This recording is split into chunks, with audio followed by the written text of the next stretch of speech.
Élu sénateur du Haut-Katanga pour le compte d'Ensemble pour la République alors qu'il est originaire du Maniema, il veut aujourd'hui briguer le poste qui revient à l'opposition au bureau de la Chambre haute du Parlement. Mais comment compte-t-il convaincre les sénateurs en majorité de l'Union sacrée de la Nation à voter pour lui? Face à face spécial reçoit ce vendredi 9 août, après le journal de 19h, Salomon Kalonda Dela Idi, candidat rapporteur adjoint au Sénat. Chers auditeurs, chers téléspectateurs, bonsoir et bienvenue à ce nouveau numéro de votre magazine Face à Face. De la prison où il s'est trouvé, il a réussi, sans battre campagne physiquement, à se faire élire comme député provincial à Kindu, dans la province du Maniema, sa province d'origine, puis sénateur quelques semaines plus tard dans le Haut-Katanga, avec un score qui a fait de lui l'un des meilleurs élus du pays à la Chambre haute du Parlement. Aujourd'hui, il veut briguer au niveau du bureau le poste réservé à l'opposition politique. Comment compte-t-il convaincre les sénateurs pour qu'ils lui fassent confiance? Lui, c'est notre invité de ce soir. Il se nomme Salomon Kalonda Dela Idi. Bonsoir. Bonsoir Thierry. Vous allez bien? Oui, je veux bien. Les dernières fois qu'on vous a vu, c'était soit en partance pour l'Europe pour les soins, retour à Kinshasa, à la chambre basse pour se faire enregistrer, se faire identifier, puis déposer sa candidature. C'est vrai que beaucoup de choses se sont passées. Je rappelle à nos auditeurs que nous consacrerons une nouvelle émission à tout ce qui s'est passé politiquement et au plan personnel vous concernant, car nous sommes en pleine campagne électorale et nous vous recevons surtout et uniquement pour parler de votre candidature au poste de rapporteur adjoint de la Chambre haute du Parlement. Pourquoi vous êtes aujourd'hui candidat à ce poste? Merci beaucoup Thierry. Pourquoi je suis candidat? C'est la loi. C'est la loi de notre pays qui veut qu'il y ait une pluralité. Et c'est ça la démocratie. Et donc la loi prévoit qu'au niveau des deux chambres, que ce soit à la chambre basse comme à la chambre haute, qu'il y ait de l'opposition au niveau du bureau. C'est pour permettre effectivement que cette démocratie que nous voulons tous puisse respirer. Moi j'ai dit que l'opposition, c'est l'oxygène de la démocratie. Et donc, j'ai été investi par mon parti politique Ensemble pour la République, qui est la première force de l'opposition en RDC, et pour briguer le poste qui revient de droit à l'opposition. Donc voilà pourquoi la raison est simple, c'est que c'est la loi en RDC qui le permet. Et en tant qu'opposant, pas seulement n'importe quel opposant, donc en fait Ensemble aujourd'hui représente cette opposition. Et donc voilà pourquoi je suis candidat.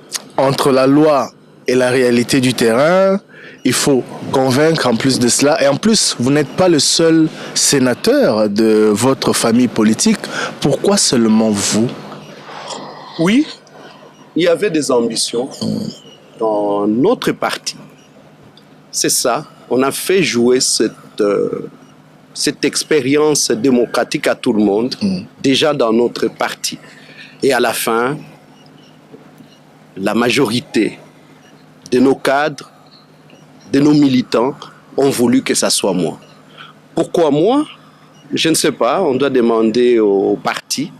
Mais personnellement, je me suis dit que je peux apporter aussi ma pierre dans l'édifice. Parce que certaines ambitions s'étaient manifestées également au parti pour briguer le même poste. Bien sûr, bien sûr. Et moi, je me suis dit que je peux apporter quelque chose. C'est vrai, j'étais l'homme de l'ombre à l'époque.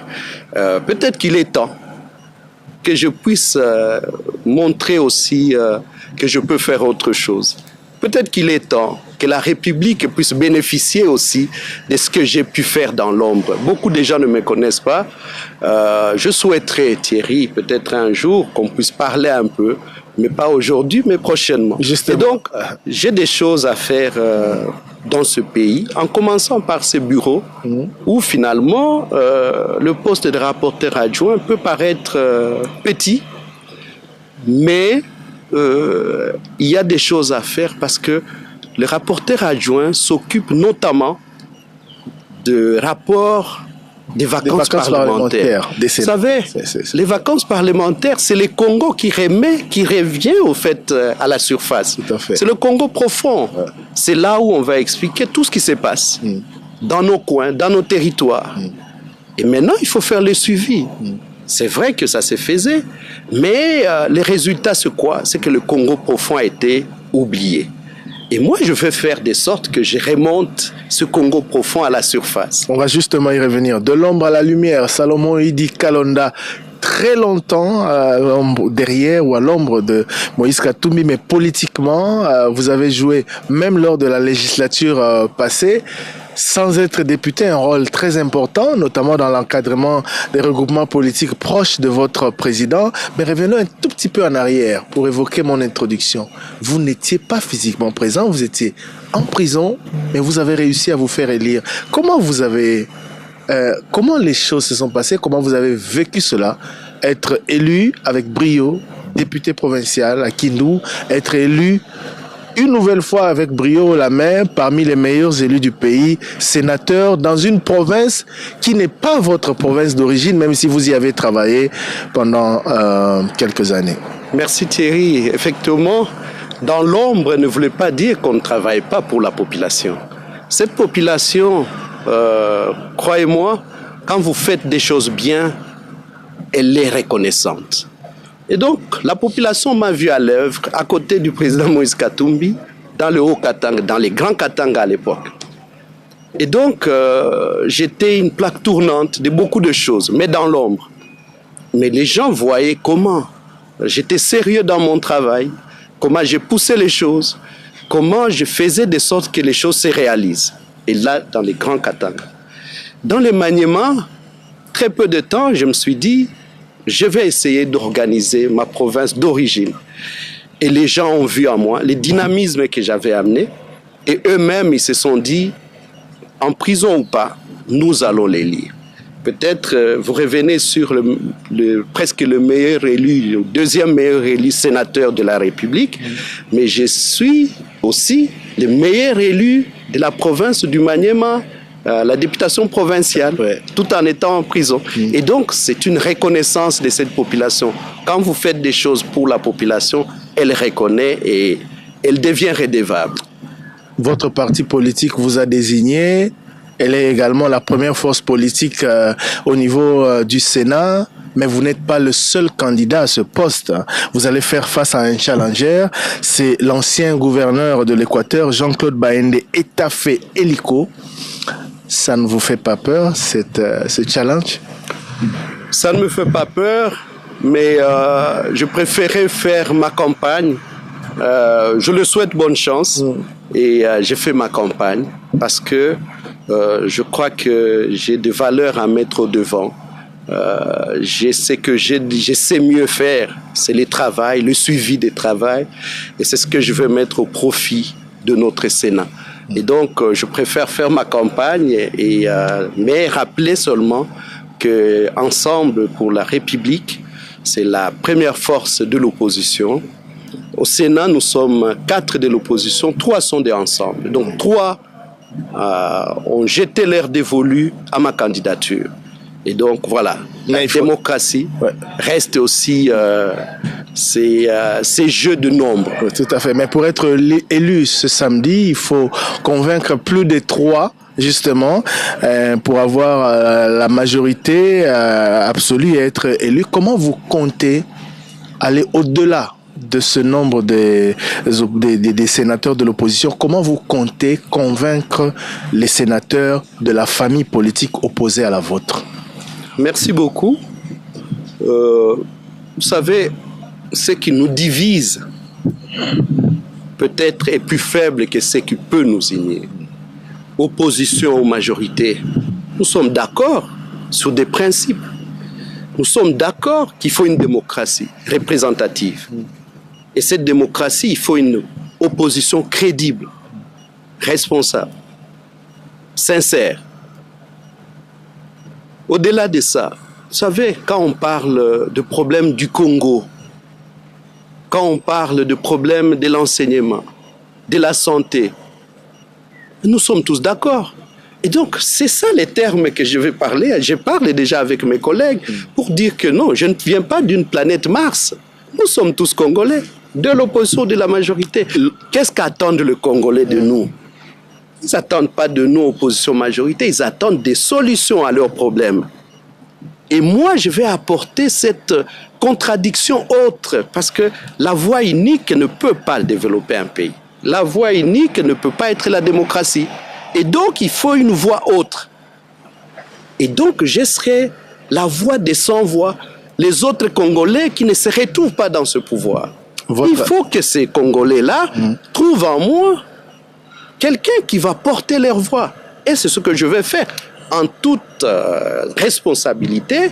Ça veut dire en parlant avec les collègues, en faisant comprendre aux collègues et en privilégiant le consensus. C'est ça le mode. Comment on bat campagne quand on est sénateur dans ce contexte? C'est vrai que c'est la première fois pour vous d'être élu sénateur, mais il y a tellement de choses qui se racontent autour de ces élections avec les grands électeurs en face.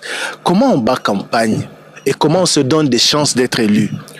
Non, mais moi, c'est une bonne expérience parce que j'ai en face de moi, naturellement, les gens qui pouvaient être hostiles. Mais au contraire, je n'ai pas trouvé des gens hostiles devant moi. Parce que je parle de valeurs, je parle du Congo, je parle de l'unité, je parle de la paix, je parle de la réconciliation. Notre pays a aujourd'hui besoin de la réconciliation. Et si aujourd'hui on va stigmatiser cette opposition républicaine, nous avons fait le choix d'entrer dans les institutions, pas dans le côté de la majorité, mais les institutions prévoient la place de l'opposition. Il faut encourager cette voie. Sinon, les gens vont chercher d'autres voies. Comment s'exprimer? Si aujourd'hui, nous qui sommes dans les institutions, nous ne savons plus parler ou que nous ne sommes pas écoutés, ben tiens, les autres, ils vont dire, ils vont donner raison aux autres pour dire, mais tiens, ceux qui ont préféré la voie des institutions ne sont pas écoutés, et donc il faut trouver d'autres voies. Moi, je crois que c'est une main tendue à tout le monde, aux Congolais. Et donc, je parle à mes collègues pour leur dire que non, nous devons crédibiliser notre démocratie. C'est la seule approche? Non. Dans pareilles circonstances, il faut parler, convaincre. Il n'y a pas autre chose, il n'y a pas d'autres arguments qui peuvent les amener à voter. Pour moi, il n'y a pas plus d'arguments que ça. Parce que la démocratie doit aller de pair avec l'opposition. Et ce n'est pas moi d'ailleurs, c'est le législateur qui a proposé cela. Et maintenant, il faut voir la personne. C'est qui la personne en face? Et donc, j'explique à mes collègues qui suis-je. Beaucoup ne me connaissent pas.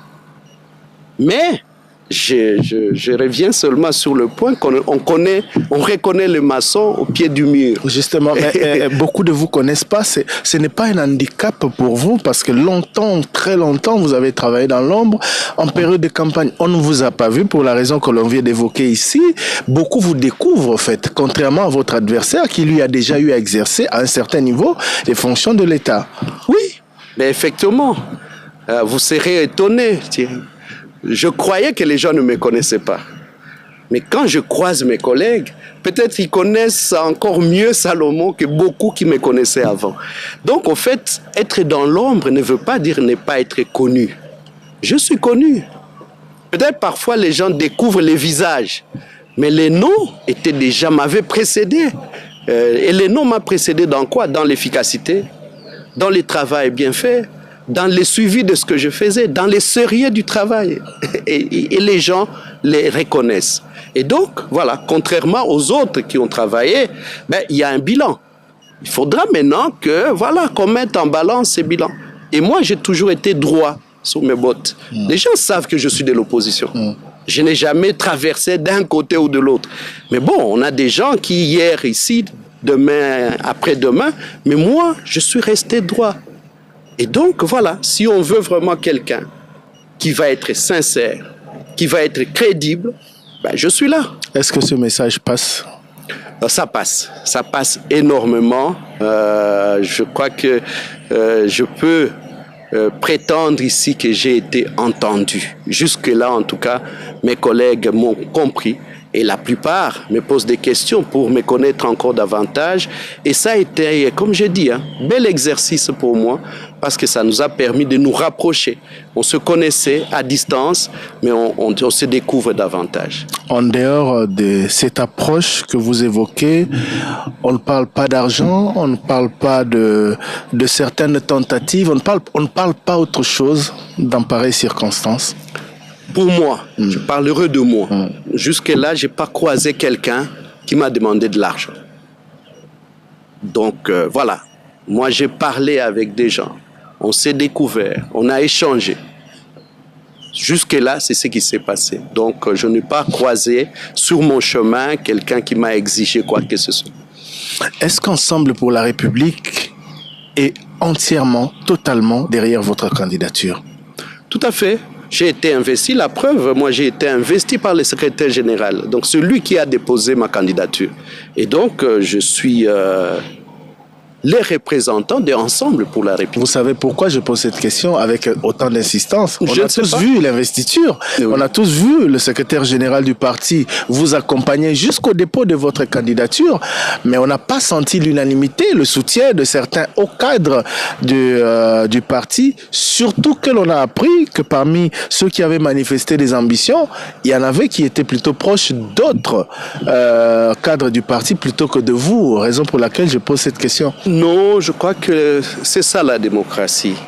Ça veut dire, dès que vous avez des ambitions et que le parti tranche, tout le monde s'aligne. En tout cas, je peux vous confirmer aujourd'hui de mes 2 collaborateurs. Tous, ils sont avec moi. Et d'ailleurs, c'est parmi eux, ils sont en train de battre campagne pour moi au moment où je suis avec vous. Donc, sur cela, il n'y a aucun problème. Les autres cadres du parti n'ont pas... Après mon investiture, il n'y a pas eu de débat. Il n'y a plus de débat. C'est fini. Avant, c'est normal. Tout le monde pouvait soutenir tel ou tel autre. Mais dès que la candidature a été déposée, avant même, dès que le parti s'est prononcé, tout le monde s'est mis autour de moi et je reçois le soutien de tous.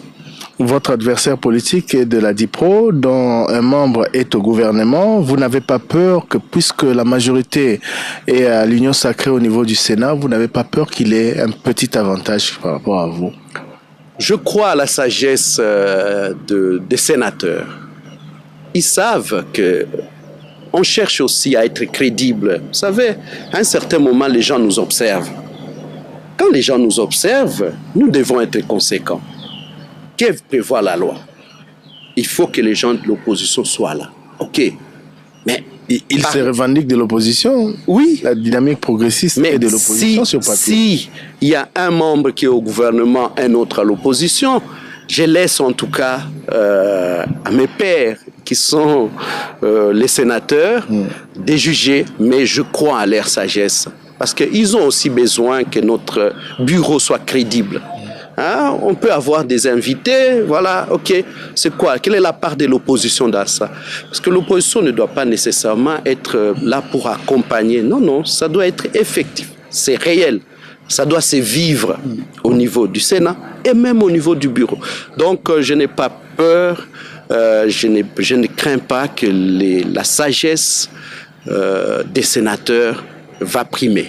On vous laissera vous adresser justement à ces sénateurs, à ces grands électeurs qui vont devoir vous départager ce samedi. Mais revenons au parti. Comment se porte Ensemble pour la République? Comment se porte le président Moïse Katumbi, qu'on n'entend presque pas? Le parti également, à un moment donné, il y a eu quelques remous. Et voilà, politiquement, on vous sent moins par rapport à la période des élections.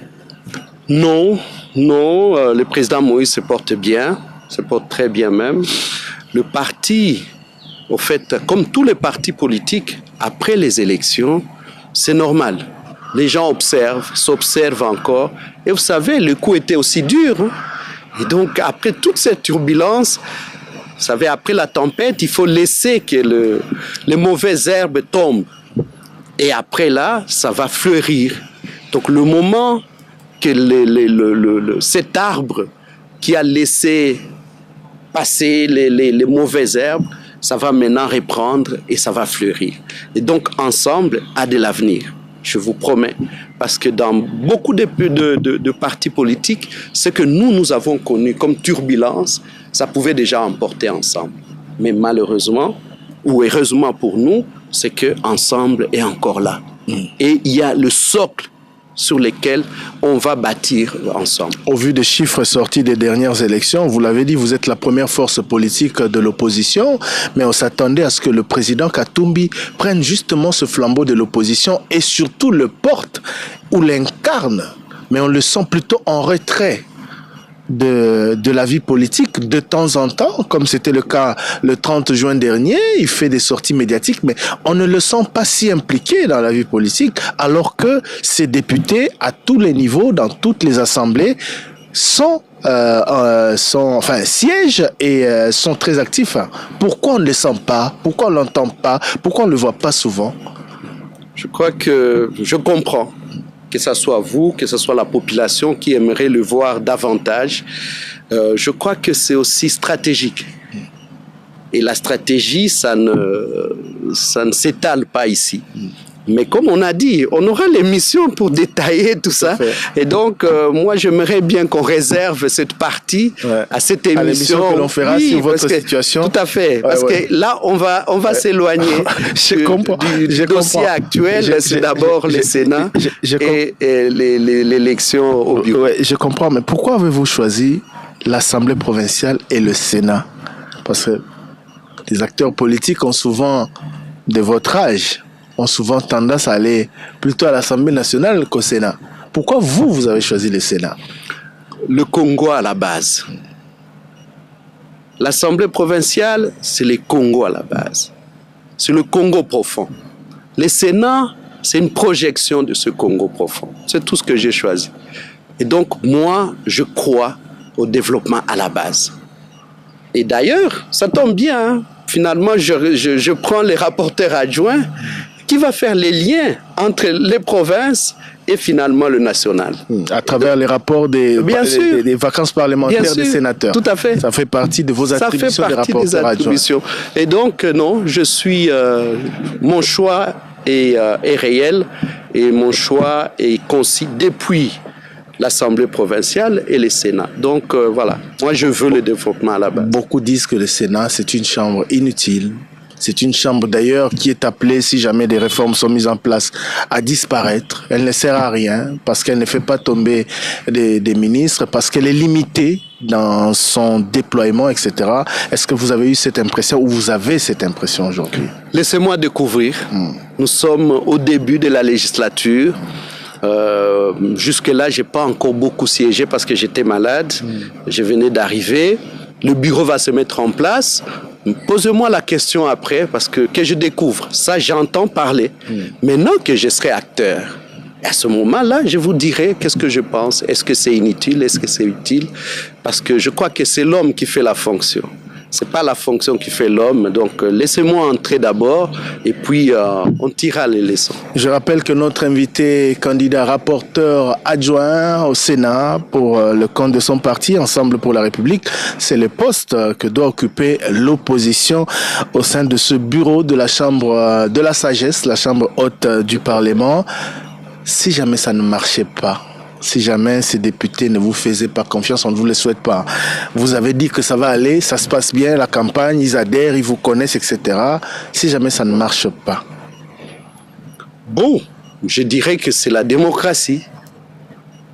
Je dirais que les sages n'ont pas compris peut-être mon message.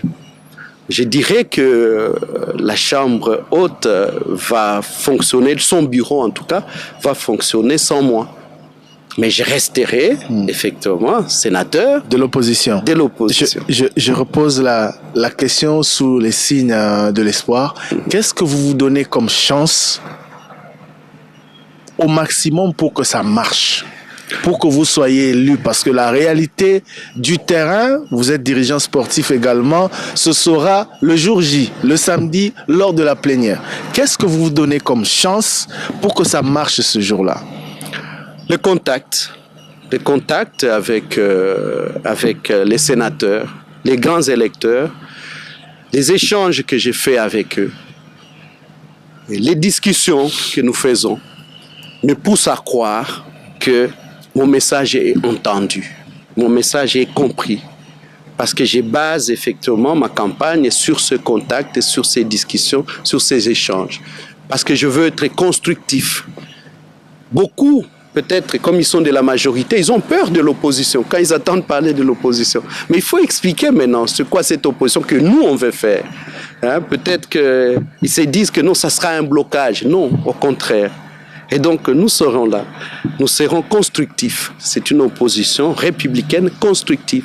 Donc, quand ils vont amener la majorité, s'ils amènent des propositions qui vont dans le sens du développement de notre pays, nous allons encourager. Nous allons pousser cela. Mais par contre, nous serons intransigeants si aujourd'hui la corruption continue dans notre pays, si les détournements continuent. Il y a 2 points qu'on sera intransigeant. Mais tout ce qu'on va nous amener qui iront dans le sens de terminer la vie chère de notre population, d'améliorer la situation de nos populations, de faire de sorte qu'on commence à quitter, je ne sais pas, Mbuji-Mayi et à Kinshasa par route. Qui va refuser ça? Personne. Donc on va encourager de telles initiatives. Et donc voilà, on essaie de rassurer aussi les gens parce que le mot opposition, parfois ça fait peur. Mais non, c'est une convivialité, c'est un combat d'idées. C'est pas un combat physique, non, c'est le combat d'idées. Et donc, voilà. Vous avez eu à consulter votre camarade du parti qui s'est fait élire avec brio au niveau du bureau de l'Assemblée nationale pour vous donner quelques... allez. Ça fait partie des stratégies. Vous dire comment ça s'est passé là-bas parce que... Ouais. Oui, ça fait partie des stratégies. Et donc, voilà, je ne peux pas étaler ici, mais en tout cas, elle me soutient. Et donc, le fait de me soutenir, elle m'explique aussi comment ça peut se passer. Monsieur Salomon Idi Kalonda, face à la caméra, adressez-vous, s'il vous plaît, aux députés, à ces grands électeurs qui ce samedi seront obligés de vous départager, vous avec votre concurrent. Dites-leur pourquoi ce samedi, ils doivent absolument vous permettre, vous, candidats d'Ensemble pour la République, première force politique de l'opposition à RDC, d'être de ce bureau qui va se constituer. Mes chers collègues, honorables sénateurs, vous savez que notre population, ceux qui nous ont élus, et vous et moi, attendent quelque chose de nous. Nous pouvons le faire si et seulement si nous sommes unis, si et seulement si nous travaillons ensemble. Mais il y a des principes. Ces principes, c'est d'abord notre démocratie qui voudrait cette pluralité. Et moi, je suis candidat, investi par mon parti pour le compte de l'opposition. Et donc, il faudrait une opposition crédible, une opposition responsable, une opposition qui va faire avancer les choses. Pas une opposition pour faire de l'opposition, mais c'est une opposition pour permettre à ce que, finalement, à un certain moment, qu'on prenne des initiatives courageuses, des initiatives qui vont attirer les investisseurs, des initiatives pour une justice pour tous, pas une justice à double vitesse.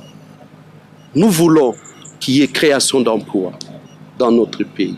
Nous voulons qu'il y ait effectivement l'enseignement pour tous. Nous voulons qu'on améliore cet enseignement, pas seulement pour tous, mais améliorer la qualité de l'enseignement. Toutes ces initiatives, dès que ça viendra, nous allons appuyer. Donc nous serons de cette opposition-là. Soyez sûrs que la solidarité va primer aussi au sein de nous. Au sein du bureau, nous serons solidaires. Mais de l'autre côté, nous devons aussi vous dire que votre sagesse, votre sens élevé de justice et d'équité permettra à ce que nous soyons parmi ces gens-là qui vont diriger ce bureau et nous les ferons parce que nous avons les capacités. Nous l'avons prouvé dans tout ce que nous avons fait, que nous avons été sérieux dans le travail. Et c'est ça qu'on a besoin. La conflictualité, ce n'est pas ça qui règne au Sénat. Et donc, nous allons apporter les consensus et nous travaillerons pour ce consensus. Et donc, encore une fois, je suis candidat rapporteur adjoint pour les comptes de l'opposition. Et le samedi, j'attends vos votes. Et après, nous allons, vous et moi, vous et nous les bureaux, travailler pour le bien-être de la population. Merci beaucoup. En tout cas, ils vous ont entendu et nous ne pouvons que vous souhaiter bonne chance et avec espoir de vous retrouver très prochainement, rapporteur adjoint ou pas, pour parler de vous et faire beaucoup de commentaires sur l'actualité. Il s'est tellement passé des choses que l'on aimerait bien vous entendre également, nous donner votre point de vue en tant que haut cadre d'ensemble pour la République. À quand votre prochaine descente chez vous pour dire merci à vos électeurs? Merci beaucoup de me donner cette occasion, d'ailleurs sur Top Congo, de remercier ces électeurs qui m'ont fait confiance à distance. Je n'étais pas là, ils m'ont fait confiance. Malheureusement, je n'ai pas encore eu le temps d'aller les dire merci. Dès que le bureau se termine, la mise en place du bureau, effectivement, je vais faire une tournée pour dire merci effectivement à mes électeurs qui m'attendent. Vous allez faire comment? Léo Katanga? Puis Maniema? Oui, je ne sais pas encore. Vous avez maintenant 2 bases électorales? Oui, tout à fait. J'ai une province d'adoption, qui est le Haut-Katanga, où j'ai fait toute ma vie finalement. Et une province d'origine que je découvre, que je redécouvre, c'est le Maniema. Donc voilà, je serai... Et c'est ça même ce qui caractérise mon élection, que ce soit d'un côté ou de l'autre, c'est l'exemple. C'est l'exemplarité du Haut-Katangais qui donne à la République. Donc le Congolais, il peut être partout, mais s'il fait des choses bien, ça s'est reconnu. Donc ça a été reconnu dans le Haut-Katanga et je les remercie et je les félicite parce que c'est une leçon républicaine qu'ils ont donnée à la République démocratique du Congo.